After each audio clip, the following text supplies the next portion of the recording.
yanlış yere imza atmasını alıyoruz. Onu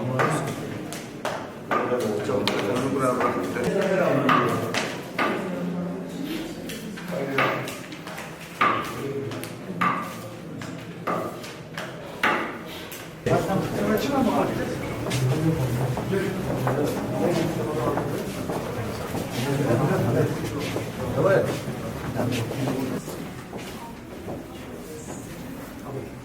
Önümüze gidiyoruz hocam.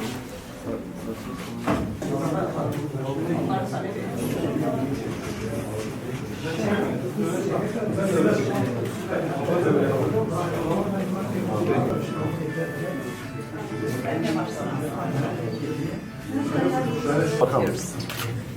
Hayırlı olsun arkadaşlar. Türkiye'ye hayırlı olsun.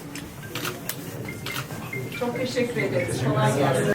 Sizler de aslında uzun bir süredir bu maratonun içerisinde yer aldınız ve hep birlikte çalıştık. Uzun süredir çalışıyoruz ve bugün artık çalışmalarımızın emeğini, karşılığını alma zamanı geldi.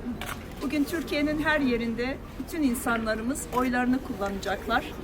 Umut ediyor ve diliyorum ki kullanılan bütün oylarımız bu ülkenin huzuruna, refahına, sevgisine, barışına, adaletine, demokrasisine vesile olur.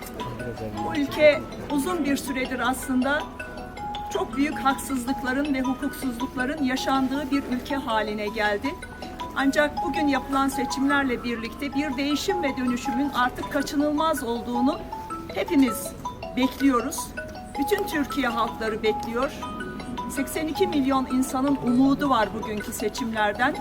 Biz de bugün oyumuzu Van'da kullanıp barışa ve kardeşliğe ama aynı zamanda demokrasiye vesile olması temennisiyle tüm Türkiye'ye bu çağrıyı hem yapıyor hem de oylarımızın hayırlara vesile olmasını temenni ediyoruz. Herkese kolaylıklar diliyoruz. Bu akşam büyük bir umutla Türkiye'nin kaderinin değişeceği umuduyla hepimizin gözleri elbette ki okullarda açılacak olan sandıklarda olacak. Büyük bir umut var hepimizde, büyük bir heyecan var. Bu heyecanı ve umudu Türkiye'nin her bir ferdinin, her bir insanın yaşaması gerekiyor. Çünkü uzun süredir insanlarda karamsarlık var. Bir kötülük düzeni var aslında ve bu kötülük düzeninin artık bugünden itibaren bitmesi gerektiğini düşünüyoruz ve oylarımızı da bu anlamıyla Türkiye'nin buna da vesile olmasına kaynaklık etmesini talep ediyoruz.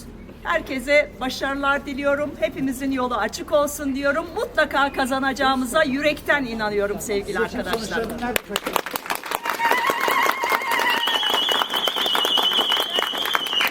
Ankara'ya geçin.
Sağ olun.